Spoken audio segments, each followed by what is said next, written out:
जय माता दी। क्या आपको पता है कि अगर पूजा में एक छोटी सी भूल हो जाए तो फिर माँ की कृपा मिलने की बजाय दुष्प्रभाव भी हो सकता है।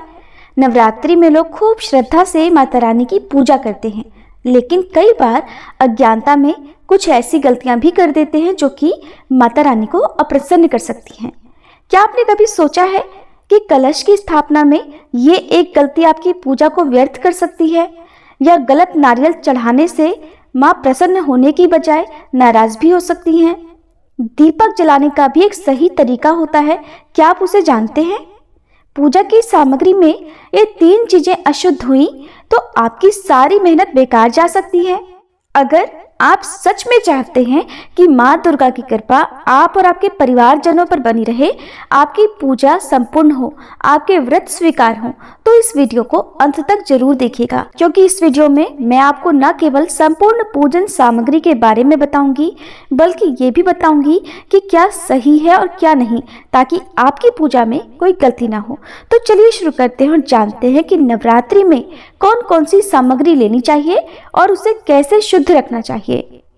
सबसे पहली सामग्री की बात करते हैं कलश, जो कि माँ की शक्ति का प्रतीक होता है। नवरात्रि की पूजा कलश स्थापना के बिना अधूरी मानी जाती है और ये घर में सुख समृद्धि और सकारात्मक ऊर्जा का भी संचार करता है। कलश कैसा होना चाहिए? तो तांबे, चांदी, मिट्टी या फिर पीतल का कलश श्रेष्ठ होता है। प्लास्टिक या लोहे के कलश को पूजा में रखना बहुत अशुभ माना जाता है। दूसरी सामग्री है नारियल, जो कि देवी का आशीर्वाद होता है। नारियल को माँ का स्वरूप माना जाता है और ये धन, ज्ञान और शुद्धता का प्रतीक है। नारियल कैसा होना चाहिए? तो जटा वाला और साबुत नारियल लें। टूटा या फिर सूखा हुआ नारियल अशुभ माना जाता है। तीसरी सामग्री है आम या अशोक के पत्ते, जो कि शुभता का संकेत होते हैं। और आम या अशोक के पत्तों का महत्व है कि कलश पर रखने से घर में सुख समृद्धि और शांति बनी रहती है। आम या अशोक के पत्ते कैसे होने चाहिए? तो ताजे और हरे पत्ते ही चुने, सूखे या कटे फटे पत्ते अशुभ होते हैं। चौथी सामग्री है गंगा जल, जो कि शुद्धता का प्रतीक होता है। हर पूजा से पहले गंगा जल से स्थान को और स्वयं को शुद्ध किया जाता है। शुद्ध गंगा जल का ही प्रयोग करना चाहिए। बाजार में मिलने वाले मिश्रित जल से आपको बचना चाहिए। अगली पूजन सामग्री है जौ यानी ज्वारे, जो कि देवी की कृपा के संकेत होते हैं। नवदुर्गा पूजन में ज्वारे उगाना अनिवार्य माना गया है। ये उन्नति और शुभता का प्रतीक होता है। जिनकी सामर्थ्य हो, जिनके घर में इतना स्थान हो, उन्हें तो ज्वारे अवश्य बोने चाहिए, लेकिन जिनके घर में जगह का अभाव हो या धन का अभाव हो, वो लोग अगर बिना ज्वारे के भी सच्चे भाव से माता रानी की पूजा करते हैं तो माता रानी उनकी भी पूजा स्वीकार करती हैं। ज्वारे कैसे होने चाहिए?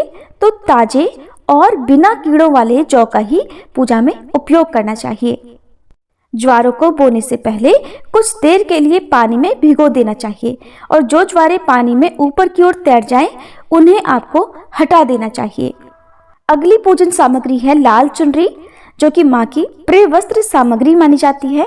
माँ दुर्गा को लाल रंग अत्यंत प्रिय है, इसलिए लाल चुनरी चढ़ाना भी शुभ माना जाता है।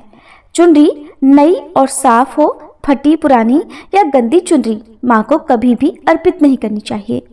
अगली सामग्री है दीपक, जो कि अंधकार से प्रकाश की ओर ले जाता है। दीप जलाने से घर की नकारात्मकता दूर होती है, वातावरण पवित्र बनता है। दीपक कैसा होना चाहिए?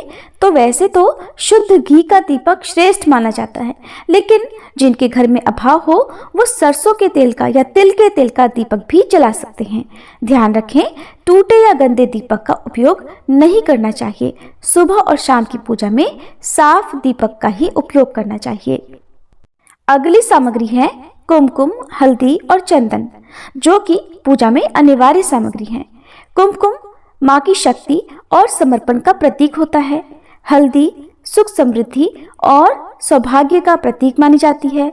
चंदन शांति और आध्यात्मिकता का प्रतीक होता है। तो हमेशा प्राकृतिक और शुद्ध सामग्री ही लें। रासायनिक रंगों वाले उत्पादों को, यानी ऐसे सामग्री जिनमें केमिकल का प्रयोग किया गया हो, उनको पूजा में रखने से बचना चाहिए।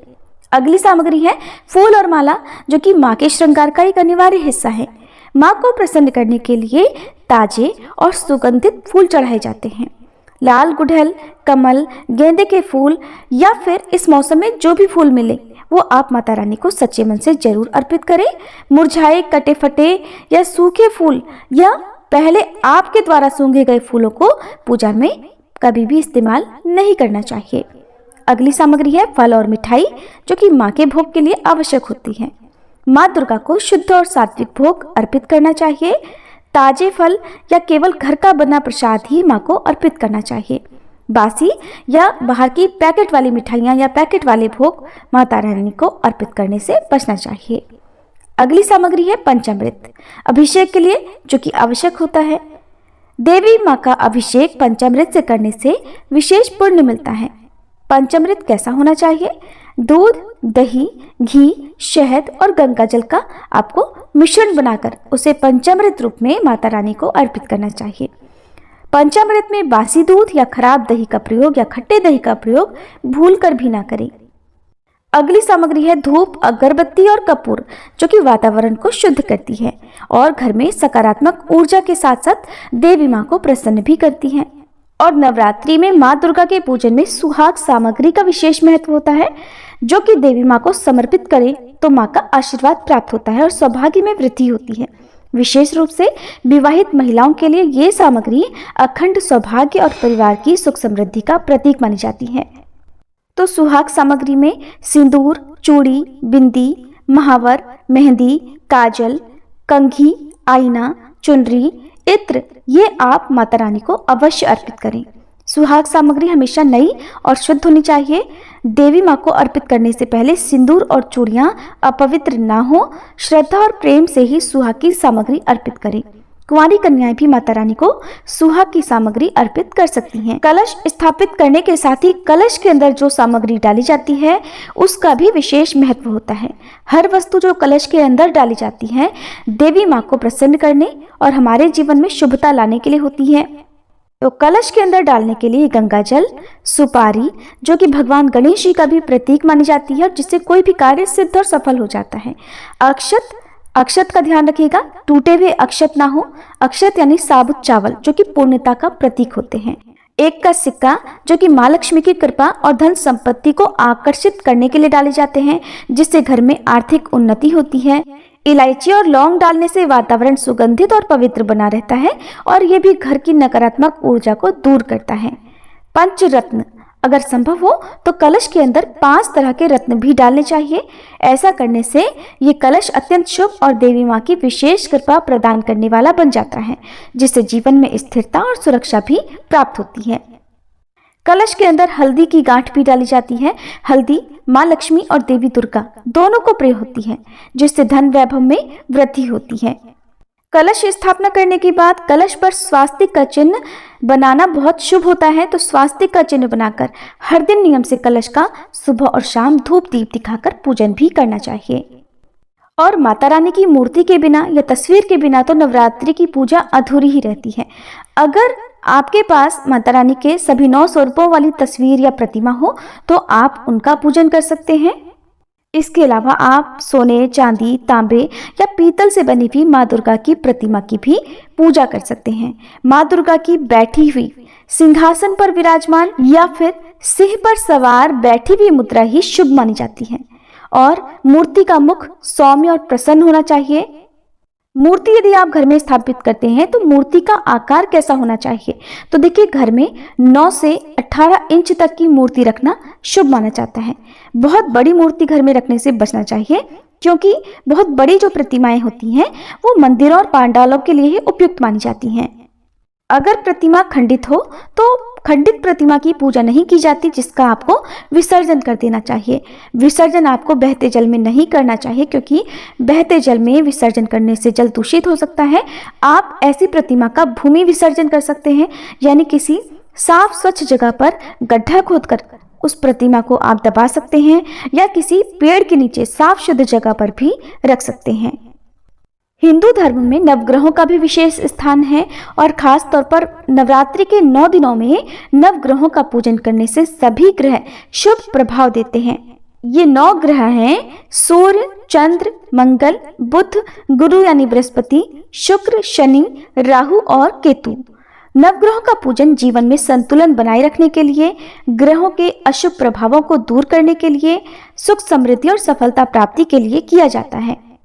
अगर आपके पास नवग्रह यंत्र हो तो आप नवरात्रि की पूजा में नवग्रह यंत्र की भी स्थापना करके उनका पूजन कर सकते हैं। नहीं तो 9 सुपारियों को आप नवग्रहों का रूप मानकर, नवग्रहों का प्रतीक मानकर चौकी पर ही थोड़े थोड़े से अक्षत 9 जगह पर रखकर उनके ऊपर एक एक सुपारी रखकर उन्हें नवग्रहों का प्रतीक मानकर विधि विधान से उनकी पूजा नियमित रूप से कर सकते हैं। बहुत से भक्त नवरात्रि के दिनों में 9 दिनों तक अखंड ज्योत भी जलाते हैं। तो अखंड ज्योत जलाने के लिए दीपक कैसा होना चाहिए? अगर आपके पास पीतल का दीपक है तो आपको पीतल का अखंड दीपक प्रयोग करना चाहिए। आजकल बाजार में भी अखंड दीपक मिलते हैं जो लगातार जलने के लिए बहुत ही अच्छे होते हैं, जिनमें अगर बाती लगा दी जाए तो वो आसानी से बुझती नहीं है। दीपक को हवा ना लगे इसके लिए ढक्कन वाले जो दीपक हैं वो भी बाजार में मिल जाते हैं, आप उन दीपकों को खरीद सकते हैं। इसके अलावा अखंड दीप जलाने के लिए आप मिट्टी के बड़े दीपक का प्रयोग करें तो वो ज़्यादा सही रहेगा, क्योंकि पूजा सामग्री में जो भी मिट्टी के पात्र, मिट्टी के दिए प्रयोग किए जाते हैं वो पूजा को और भी शुभ फल प्रदान करने वाली बना देते हैं। पूजा की सफलता केवल सामग्री पर ही निर्भर नहीं करती है, बल्कि साधक की श्रद्धा, मन की शुद्धता और सच्ची भक्ति पर अधिक निर्भर करती है। अगर इन सभी पूजन सामग्री में से किसी भी सामग्री का अभाव हो तो भी आप पूजा कर सकते हैं, लेकिन आपके मन के भाव और माता रानी पर विश्वास सच्चा होना चाहिए। अगर आपको ये जानकारी उपयोगी लगी हो तो वीडियो को लाइक करें, कमेंट बॉक्स में जय माता दी लिखें और इसे अधिक से अधिक भक्तों तक पहुंचाएं। आप सभी पर माँ दुर्गा की कृपा बनी रहे और आप सभी की मनोकामनाएं पूर्ण हो। जय माता दी, जय महाकाली।